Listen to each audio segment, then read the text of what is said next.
Hello everyone, welcome back to law booster. हम लोग देख रहे हैं भारतीय साक्ष्य अधिनियम 2023 को। इससे रिलेटेड हमने ऑलरेडी 2 वीडियोस चैनल पर अपलोड कर दिया है, तो आप लोग उसको जरूर देखें। ये थर्ड पार्ट है, ठीक है। ऑलरेडी इससे रिलेटेड 2 वीडियोस चैनल पर अपडेटेड हैं, तो आप लोग उसको जरूर देखिएगा। सारे सेक्शंस जो हैं वो आपको क्लियर हो जाएंगे। आप चाहे कोई भी एग्जाम की तैयारी कर रहे हो, APO, ADPO, AIB, judiciary exams, उन सभी के लिए ये वीडियो काफी हेल्पफुल होने वाला है। इवन आप अगर एकेडमिक ईयर में भी हैं तो भी ये वीडियो आपको बहुत हेल्प करेगा, ठीक है। इसकी पीडीएफ आपको टेलीग्राम ग्रुप पर शेयर की जाएगी, तो टेलीग्राम ग्रुप को भी जरूर ज्वाइन कर लेना, जिसका लिंक ऑलरेडी डिस्क्रिप्शन बॉक्स में दिया हुआ है। इवन मैं कमेंट बॉक्स में भी लिंक जो है वो शेयर कर दूंगी after uploading this video. Okay, तो वीडियो को पूरा देखना, लाइक, शेयर एंड सब्सक्राइब जरूर करें चैनल को। Press the bell icon for the latest videos and the updates. तो फिर हम लोग स्टार्ट करते हैं आज का, ठीक है, लेक्चर, भारतीय साक्ष्य अधिनियम। ऑलरेडी मैंने आपको बताया हुआ है पिछले 2 वीडियो में कि हम लोग इसमें क्या क्या देखने जा रहे हैं। तो सबसे पहले तो इंट्रोडक्शन था, जो कि ऑलरेडी हमने फर्स्ट वीडियो में शेयर कर दिया है, तो आप लोग वहां से उसको जरूर देखें। प्लस सेक्शंस को हम लोग अच्छे तरीके से डील कर रहे हैं, इसका कॉन्सेप्ट समझने की कोशिश कर रहे हैं। प्लस कीवर्ड, जो आपके बेयर एक्ट में इंपॉर्टेंट कीवर्ड्स होते हैं, ठीक है, उसको मैंने यहाँ पर हाईलाइटेड फॉर्म में आपको अवेलेबल करवाया है। तो जब भी आप वीडियो देखें, बेयर एक्ट को अपने सामने खोल कर रखें, और जो भी हाईलाइटेड वर्ड्स हैं उसको आप अपने बेयर एक्ट में पेंसिल के थ्रू मार्क करके रख लीजिए, और उसी का मल्टीपल टाइम आपको रिवीजन करना है, ताकि आपको चीजें जो है वो याद हो जाए। प्लस इलस्ट्रेशंस, आजकल क्या है कि एग्जाम में एमसीक्यू जो बनते हैं वो इलस्ट्रेशन बेस्ड होते हैं, तो इलस्ट्रेशन हमारे लिए काफी इंपॉर्टेंट होते हैं। तो जितने भी इंपॉर्टेंट इलस्ट्रेशंस हैं उसको भी हम लोग यहाँ पर डील कर रहे हैं। इसके अलावा कुछ अदर फैक्ट्स भी जो होंगे वो भी हम लोग इस वीडियो में देख लेंगे, ठीक है। तो आप लोग इसको पूरा देखो, ताकि आपको कॉन्सेप्ट जो है वो क्लियर हो जाए। आज हम लोग देखने जा रहे हैं सेक्शन नंबर 6 को। सेक्शन नंबर 6 रिलेटेड है मोटिव, प्रिपरेशन एंड प्रीवियस और सब्सिक्वेंट कंडक्ट से। ये क्या कहता है, इसको हम लोग थोड़ा सा समझते हैं। Any fact is relevant which shows और कंस्टिट्यूट्स अ मोटिव और प्रिपरेशन। जब भी कोई क्राइम होता है, आप लोगों ने पढ़ा होगा बीएनएस को, ठीक है, पहले आईपीसी हुआ करता था।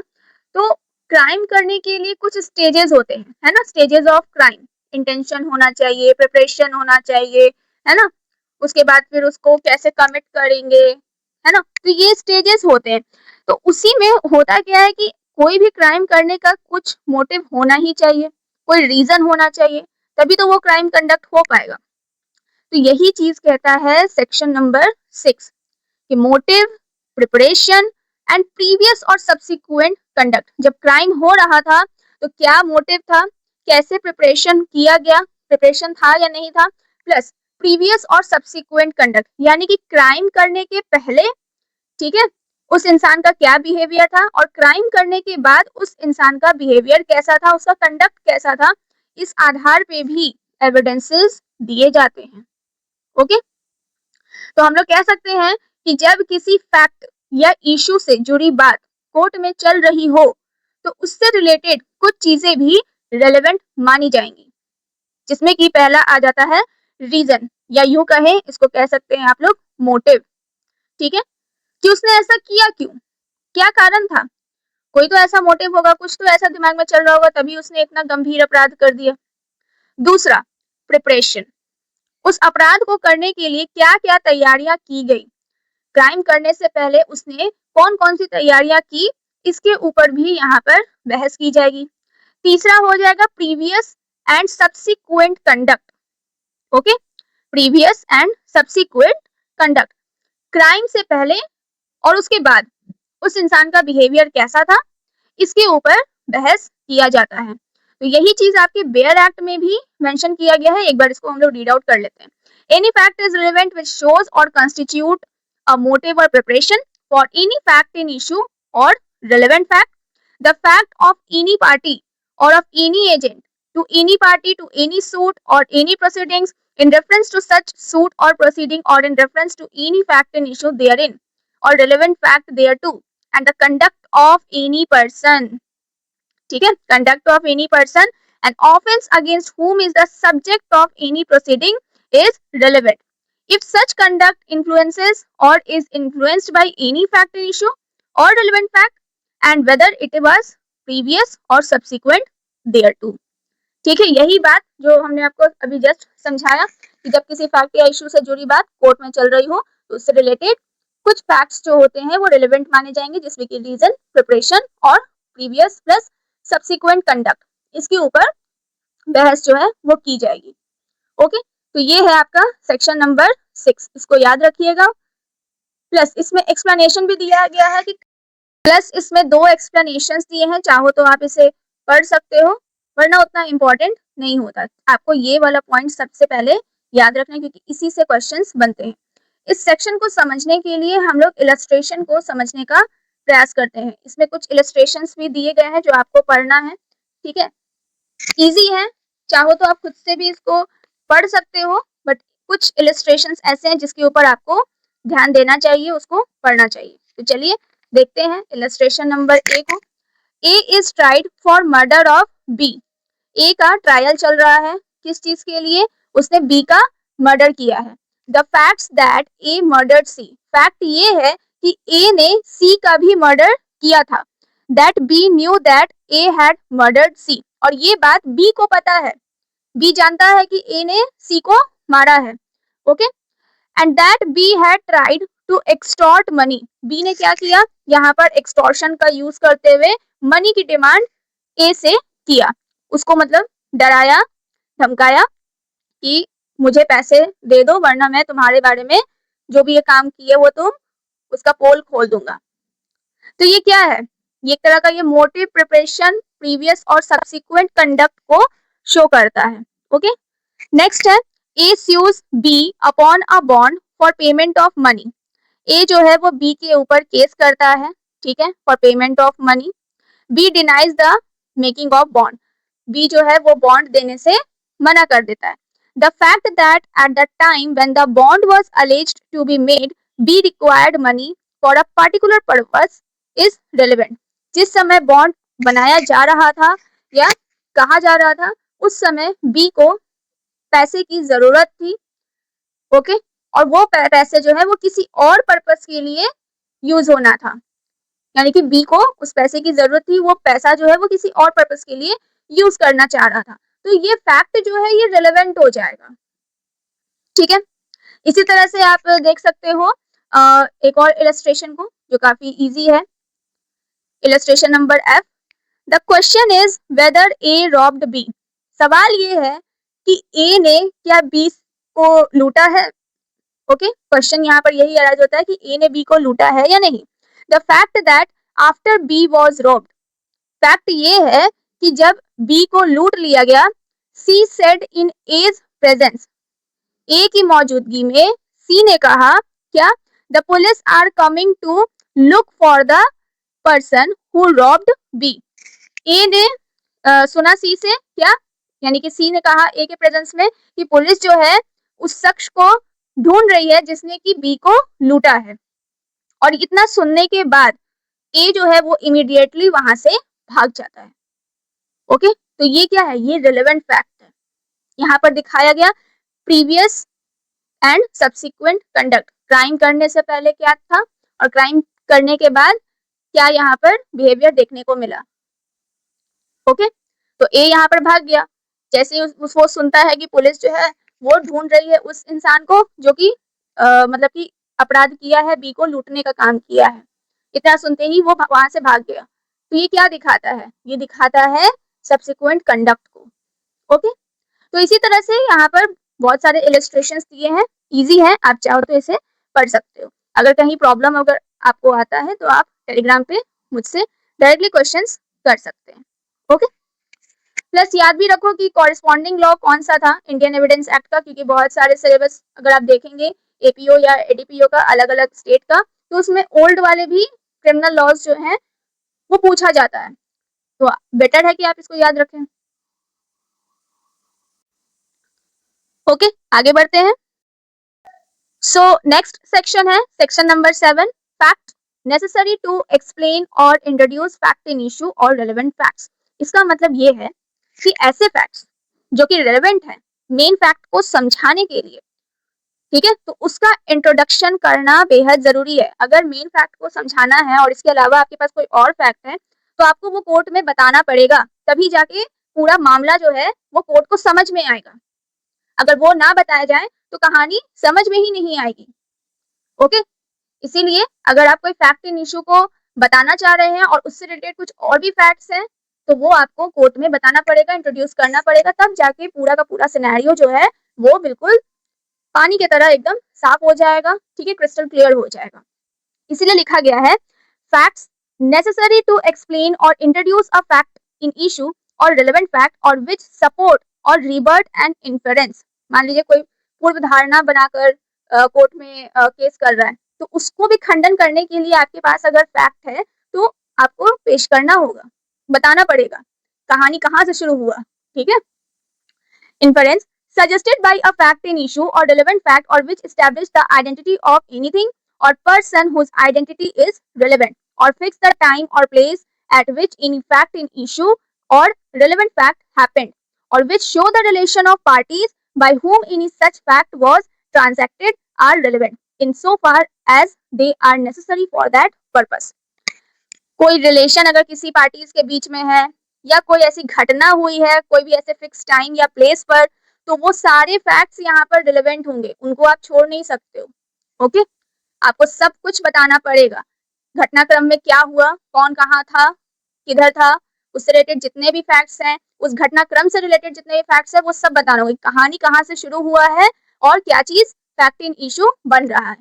तो उसी को हम लोग बोलते हैं फैक्ट नेसेसरी टू एक्सप्लेन और इंट्रोड्यूस फैक्ट इन इशू और रिलेवेंट फैक्ट्स। इसमें भी आपको इलस्ट्रेशन दिए गए हैं, आइए उसको भी हम लोग समझने का प्रयास करते हैं। पहला इलस्ट्रेशन है the question is whether A given document is the will of A. Question ये है कि क्या दिया गया डॉक्यूमेंट ए की विल है या नहीं। ओके, विल यानी कि वसीयत, विल है या नहीं। रेलेवेंट फैक्ट क्या है यहाँ पर, the state of A's property and of his family at the date of the alleged will may be relevant fact. Relevant fact यहाँ पर ये है कि विल लिखे जाने की तारीख पर ए की प्रॉपर्टी और फैमिली का क्या स्टेटस था। ठीक है, तभी तो माना जाएगा कि विल जो है वो कब और किसके लिए लिखा गया। जो भी पेपर दिया गया है, पेश किया गया है कोर्ट के अंदर, क्या वो सच में विल है या नहीं है, ये कैसे पता चलेगा। ऑब्वियसली बात है, डेट से पता चलेगा, किसके नाम पे वो विल जो है लिखा गया है उसको पढ़ने के बाद पता चलेगा। तो ये क्या, ये रिलेवेंट फैक्ट हो गया। ओके, एक और इलस्ट्रेशन हम लोग देखते हैं जो कि रिलेटेड है लाइबल के केस से। ए और बी दो लोग हैं यहाँ पर, A sues B for a libel imputing disgraceful conduct to A. A ने बी के ऊपर केस किया है, किस चीज का, लाइबल का केस किया है। बी का कहना है, B affirms that the matter alleged to be libelous is true. B का कहना है कि जो भी कहा है, जो भी छपा है वो बिल्कुल सच है। The position and relation of the parties eight the time when the liable was published may be relevant fact. जब लाइबल प्रिंट किया जा रहा था तो प्रिंट करने के टाइम पर ए और बी के बीच में रिलेशन कैसा था, ये बात रिलेवेंट हो जाएगी। ओके, और ये बात बताना पड़ेगा कोर्ट में भी। ये इंट्रोडक्टरी फैक्ट हो गया कि कहानी शुरू करने से पहले ओके ए और बी का क्या रिलेशन था, क्या उन दोनों के बीच कैसा मतलब कि संबंध था, उसको बताना पड़ेगा, तब जाके पता चलेगा कि केस क्यों हुआ, किसने किया, क्यों किया, everything. The particulars of a dispute between A and B about matter unconnected with the alleged libel are irrelevant. A और B का कोई दूसरा झगड़ा भी था लाइबल के अलावा, ठीक है, कोई भी दूसरा झगड़ा जो कि लाइबल से जुड़ा हुआ ना हो तो वो फैक्ट इररिलेवेंट हो जाएगा। आपको सिर्फ वही फैक्ट बताना है जो इस केस से जुड़ा हुआ है, लाइबल के केस से जुड़ा हुआ है। ये नहीं बताना है कि नहीं ए और बी के बीच में कोई और चीजों को भी लेकर झगड़ा था तो वो भी आप यहाँ पर कोर्ट में बता रहे हो, तो वो नहीं आपको बताना है। आपको सिर्फ लाइबल के केस से रिलेटेड जो भी फैक्ट है आपके पास, सिर्फ आपको वही कोर्ट में बताना होगा। लेकिन झगड़ा था ये बात रिलेवेंट हो जाएगी। ओके, क्योंकि यहाँ पर क्या है, ये रिलेशन डिपिक्ट करने का काम कर रहा है, क्योंकि आगे यही लिखा हुआ है though the fact there was a dispute may be relevant. ये फैक्ट कि पहले भी इन दोनों के बीच में डिस्प्यूट हो चुका है, झगड़ा हो चुका है, ये बात रिलेवेंट हो जाएगी अगर उससे रिलेशन पर इफेक्ट पड़ता है आई होप आपको ये इलस्ट्रेशन भी क्लियर हो गया। इसी तरह एक और इलस्ट्रेशन है, उसको भी हम लोग डील कर लेते हैं।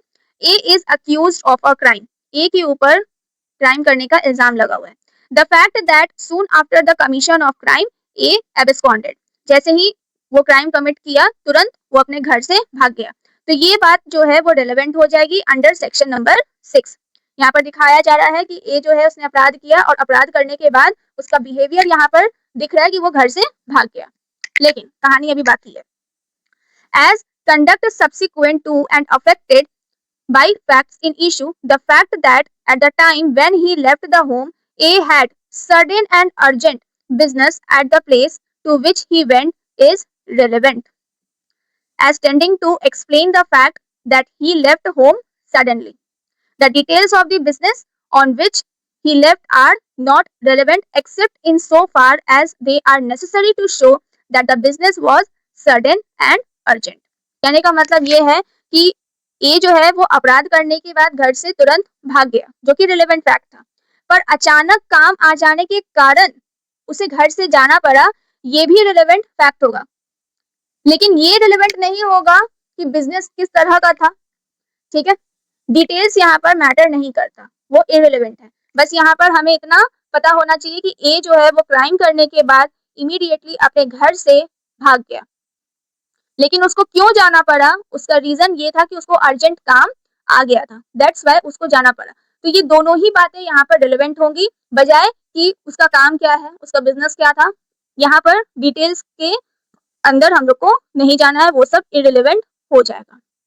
ठीक है, कौन सा काम आ पड़ा था, कहाँ उसको जाना था, या जो भी उसका बिजनेस है उसमें कौन सा ऐसा मुसीबत आ पड़ा था, ये हमें जानना जरूरी नहीं है। बस इतना काफी है कि ए जो है वो अचानक से घर से चला गया था, तो ये बात रिलेवेंट होगी। क्यों गया, क्योंकि उसको अर्जेंट काम था। ठीक है, आई होप आपको ये क्लियर हो गया होगा। इसी तरह और भी इलस्ट्रेशंस है। A sues B for inducing C to break a contract of service made by him with A. C on leaving A's service says to A, I am leaving you because B has made me a better offer. This statement is a relevant fact as explanatory of C's conduct, which is relevant as a fact in issue. कहने का मतलब यहाँ पर ये है कि A और B दो लोग हैं। ठीक है, A B पर केस करता है कि B ने C को A की नौकरी छोड़ने के लिए उकसाया। ओके, सी नौकरी छोड़ते समय ए से कहता है कि मैं आपका जॉब जो है वो छोड़ रहा हूँ क्योंकि बी ने मुझे बेटर ऑफर दिया है। तो ये बात रिलेवेंट हो जाएगी क्योंकि यहाँ पर सी का जो कंडक्ट है वो एक्सप्लेन हो रहा है। ओके, इसीलिए ये सभी बातें यहाँ पर रिलेवेंट हो जाएंगी। नेक्स्ट है, A accused of theft is seen to give the stolen property to B, who is seen to give it to A's wife. B says as he delivers it, A says you are to hide this. B's statement is relevant as explanatory of a fact which is part of the transaction. A पर चोरी का इल्जाम लगा हुआ है। ठीक है, A जो है चोरी करके सामान लाता है और वो B को दे देता है। तो ये देखा गया कि A ने चोरी करके सामान लाया और वो B को दे दिया, और B ने क्या किया, A की पत्नी को वो सामान दे दिया ताकि उसको छुपा सके। B ने कहा A की पत्नी से कि इस सामान को आप छुपा दीजिए। तो ये सारे फैक्ट जो है वो रिलेवेंट हो जाएंगे क्योंकि ये सेम ही ट्रांजैक्शन से जुड़े हुए हैं। नेक्स्ट है, A is tried for a riot and is proved to have marched at the head of a mob. The cries of the mob are relevant as explanatory of the nature of the transaction. Riot की स्थिति थी, ए जो है वो right में शामिल था।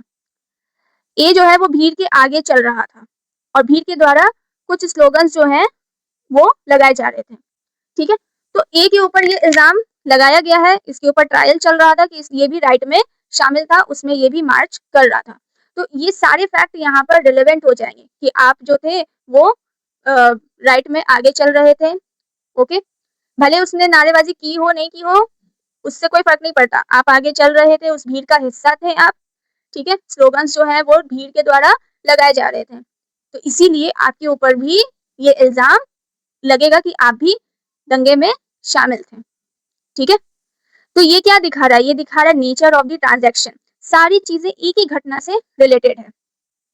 ठीक है, प्लस इस सेक्शन में जो कॉरेस्पॉन्डिंग लॉ है उसको भी याद रखिएगा, सेक्शन 9 में कभी ये हुआ करता था कि फैक्ट्स को एक्सप्लेन करना, इंट्रोड्यूस करना। प्लस टेस्ट आइडेंटिफिकेशन परेड, ये भी इसी सेक्शन से ही रिलेटेड है। आप लोग देखे होंगे ना कभी पिक्चर वगैरह में कि सभी जितने भी एक्यूज्ड होते हैं, ठीक है, अपराधी जो होते हैं उनको लाइन में खड़ा कर दिया जाता है एंड देन फिर चेहरा जो है वो विटनेस के थ्रू पहचाना जाता है, तो उसको बोलते हैं टेस्ट आइडेंटिफिकेशन परेड, जो कि इसी से रिलेटेड है। ओके, नेक्स्ट है सेक्शन नंबर 8, थिंग्स सेड और done by conspirator in reference to common design. आप मुझे ये बताओ कि क्रिमिनल कॉन्स्पिरेसी बीएनएस के किस सेक्शन में लिखा गया है, प्लस कॉमन इंटेंशन ये भी किस सेक्शन में है, फटाफट से कमेंट बॉक्स में कमेंट करके बताइए। तो क्या कहता है section 8, where there is a reasonable ground to believe that two or more person have conspired together to commit an offence or an actionable wrong, anything said, done, or written by any one of such person in reference to their common intention after the time when such intention was first entertained by any of them is a relevant fact as against each of the persons believed to be so conspiring, as well for the purpose of proving the existence of the conspiracy as for the purpose of showing that such person was party to it। कहने का मतलब है कि अगर दो या दो से ज्यादा लोग मिलकर कोई अपराध या गलत काम करने के लिए कॉन्स्पिरेसी कर रहे हैं, साजिश कर रहे हैं, तो साजिश के दौरान किसी एक सदस्य ने जो कहा, किया या लिखा, ठीक है, कोई भी बात जो है उसने ऐसा कहा, किया या लिखा, तो वो बात साजिश के सभी सदस्यों के खिलाफ सबूत बन जाएगी। जितने भी लोग इस कॉन्स्पिरेसी में शामिल थे उन सब के खिलाफ एज अ एविडेंस के फॉर्म में काम करेगा। ठीक है, इसमें 3 कंडीशंस आपको याद रखना है, और वो 3 कंडीशन क्या है, पहला कॉन्स्पिरेसी होने का एक रीजनेबल ग्राउंड होना चाहिए, ठीक है, दूसरा कॉमन इंटेंशन, और तीसरा जो भी कम्युनिकेशन हुआ है कॉन्स्पिरेसी करने से पहले वो सभी कम्युनिकेशन यहाँ पर रिलेवेंट हो जाएंगे। और वही बात फिर साजिश को साबित करने के लिए भी चलेगा कि जो बातें हुई थी ये पूरी तरह से कॉन्स्पिरेसी से ही रिलेटेड है। ठीक है, और प्लस ये जितने भी व्यक्ति हैं वो इस कॉन्स्पिरेसी का हिस्सा थे। तो ये 3 जो है ना एलिमेंट्स ये यहाँ पर इंपॉर्टेंट है, तो आप इसको ऐसे याद रख सकते हो। इसमें कॉन्स्पिरेसी है और क्रिमिनल कॉमन इंटेंशन दिया गया, तो आप इसको ऐसे शॉर्टली याद रख सकते हैं। ओके, कि अगर 2 या 2 से अधिक लोग मिलकर कोई अपराध की प्लानिंग कर रहे हैं, कोई कॉन्स्पिरेसी कर रहे हैं, और कॉन्स्पिरेसी के दौरान किसी भी एक मेंबर ने कुछ कहा, कुछ किया या लिखा, तो वो सब जो है वो सभी मेंबर्स के ऊपर एक एविडेंस के फॉर्म में काम करेगा, उनके खिलाफ एज अ सबूत के फॉर्म में वो चीज काम करेगी। ठीक है, इसको आप लोग इंग्लिश में पढ़ सकते हो, हम आपको एक्सप्लेन कर देते हैं। मानो ये कि रिजनेबल ग्राउंड है कि ए ने सरकार के खिलाफ जंग छेड़ने की साजिश में हिस्सा लिया है, ठीक है, conspiracy to wage war against the state. अब ये सब बातें रिलेवेंट हैं कि उस जंग छेड़ने की साजिश में क्या क्या चीजें हुई हैं। ए को इसके बारे में कुछ पता ना भी हो तो भी ये सभी बातें जो है वो रिलेवेंट हो जाएंगी। जैसे कि बी जो है उसने आर्म्स का कलेक्शन किया, यानी कि बी ने साजिश के लिए यूरोप से हथियार मंगवाए। सी ने क्या किया, मनी कलेक्शन किया। ओके, सी ने कोलकाता में पैसे को कलेक्ट करना शुरू किया। डी ने मुंबई में लोगों को शामिल होने के लिए कहा। ई जो है वो कुछ ऐसे किताब वगैरह छापता है, ठीक है, जिससे कि इस वॉर में सब शामिल हो सके। तो ई ने आगरा में साजिश के मकसद को बढ़ाने वाली किताबों को प्रिंट करना, पब्लिश करना शुरू किया। ओके, एफ ने क्या किया, एफ ने दिल्ली से सिंगापुर जी को वो पैसे भेज दिए जो कि सी ने कलेक्ट किया था। ओके, प्लस एच ने क्या किया, एच ने साजिश का पूरा हिसाब लिखकर एक लेटर के फॉर्म में सेंड कर दिया। तो यहाँ जितने भी लोग हैं वो सब के सब इस कॉन्स्पिरेसी का हिस्सा थे। तो इससे हुआ क्या, इससे हुआ ये कि ये सारे फैक्ट जो हैं वो प्रूव करते हैं, both to prove the existence of the conspiracy and to prove is complicity in it. ये दिखाता है कि ये जो सभी काम किए गए हैं ये सब कॉन्स्पिरेसी का हिस्सा थे। ए भी इस कॉन्स्पिरेसी में शामिल था, चाहे ये सभी काम ए के शामिल होने के पहले हो या बाद में किया गया हो। ठीक है, या फिर ए को इसके बारे में कोई जानकारी थी या नहीं थी, इससे भी कोई फर्क नहीं पड़ेगा। ए इन लोगों को जानता था या नहीं जानता था, बस ये सारे इवेंट्स जो है वो किए गए, ये काम किए गए ताकि वेज वॉर के साजिश को अंजाम दिया जा सके। तो यहाँ पर ए भी लेबल होगा। ठीक है, तो ये था आपका सेक्शन नंबर 8। आई होप आपको यहाँ पर क्लियर हो गया होगा। तो अगर वीडियो पसंद आया है तो please like and share, subscribe जरूर करें। प्लस आज का ये क्वेश्चन है तो इसको कमेंट बॉक्स में आप लोग कमेंट करके जरूर जाना कि कॉमन इंटेंशन बीएनएस के किस सेक्शन में लिखा गया है। ओके, प्लस इसकी पीडीएफ आपको टेलीग्राम पे अवेलेबल हो जाएगी। आफ्टर जब ये वीडियो अपलोड हो जाएगा देन फिर आप टेलीग्राम ग्रुप को जरूर ज्वाइन करें, वहां से आपको इसका पीडीएफ मिल जाएगा। टेलीग्राम पर भी बहुत सारे अपडेट्स आते रहते हैं, तो आप लोग ग्रुप में जुड़ जाइए ताकि आपका कोई भी नोटिफिकेशन मिस ना हो। तो चलिए एंड करते हैं वीडियो को, मिलते हैं अब नेक्स्ट वीडियो में जिसमें कि हम लोग देखेंगे कुछ और इम्पोर्टेंट सेक्शंस जो कि बीएसए के हैं, जिसके बारे में आपको कंसेप्ट क्लियर होना चाहिए। Okay, so thank you.